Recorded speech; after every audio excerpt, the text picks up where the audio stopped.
नमस्कार, इन खबर में आपका स्वागत है। मुकेश अंबानी के घर के बाहर विस्फोटकों से भरी स्कॉर्पियो और उसके बाद मनसुख हिरेन की मौत ने वहां की राजनीति में तूफान खड़ा कर दिया है। जिस तरीके से मुंबई के पूर्व पुलिस कमिश्नर रहे परमबीर सिंह ने चिट्ठी लिख करके मुख्यमंत्री और राज्यपाल को वहां के गृह मंत्री अनिल देशमुख पे 100 करोड़ की वसूली का टारगेट देने का आरोप लगाया, उसके बाद सरकार से जवाब नहीं बन रहा। शरद पवार ने प्रेस कॉन्फ्रेंस करके और ये बताने की कोशिश की कि उसमें सबूत नहीं है।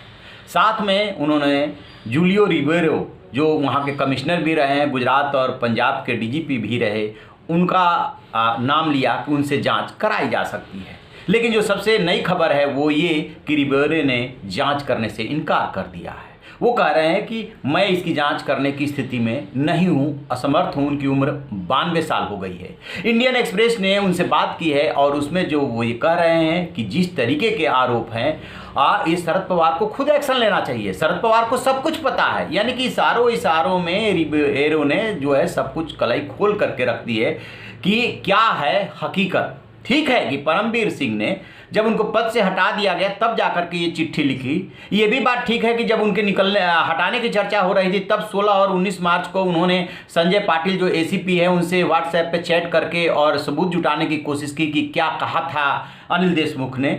लेकिन आप जो ये बातें कही जा रही है ये महाराष्ट्र सरकार को पहले ही बताई जा चुकी थी, सीएम उद्धव ठाकरे को, और खुद ये बात बोल रहे हैं परमबीर सिंह कि जब मैं ब्रीफ कर रहा था उस समय और भी मंत्री थे वहाँ पे और वो सब इस बात से सहमत थे। ऐसा लगा जैसे उनको पहले से पता है। इसका मतलब कि वहाँ पे सफ़ेदपोश, अपराधी और वर्दी की जो मिली भगत से उगाही का धंधा चल रहा है और जिस तरीके से गृह मंत्री का नाम आया है, जाँच तो बाद में होती रहेगी, पहले उनको पद से हटाया जाना चाहिए। जो कि अब आप जो है राजनीतिक दांव पे चल रहे हैं कि पहले ऐसे जांच हो जानी चाहिए। खैर, रिबेरो का इनका सबसे लेटेस्ट खबर। इसके बाद आते हैं कि अब वहाँ की सियासत में क्या होने वाला। सियासत में कल संजय राउत शिवसेना के नेता हैं, एक्टिव नेता हैं, खूब बोलते हैं, बड़बोले नेता हैं, कई बार हाई कोर्ट से जो है डांट भी खा जाते हैं, लेकिन उससे उन पर कोई फर्क नहीं पड़ता है। उन्होंने एक जावेद अख्तर की शायरी जो है वो ट्वीट की है कि नए रास्तों की तलाश है, मैं उसका भाव बता रहा हूँ। हम ऐसे मुसाफिर हैं जो मंजिल से आए हैं। इसका मतलब सीधा सीधा निकाला जा रहा है कि क्या ये सरकार जा सकती है, क्या अंदर बहुत ज़्यादा खटपट तेज हो गई है। क्योंकि जो पूरा घटनाक्रम हुआ है उसमें शिवसेना परमबीर सिंह जो कमिश्नर हैं और सचिन वाजे के साथ खड़ी है, जो कि इस पूरे मामले का एक छोटा मोहरा बताया जा रहा है। असल बड़ा जो मास्टरमाइंड है वो तो कोई और है।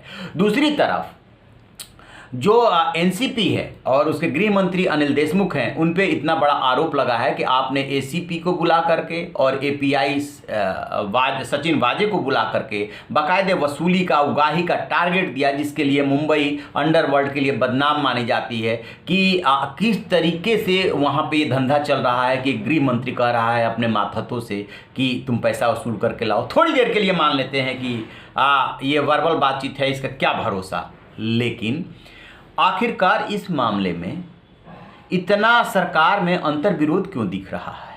क्यों शिवसेना मुख्यमंत्री जो है परमबीर सिंह और सचिन वाजे के साथ दिख रहे हैं?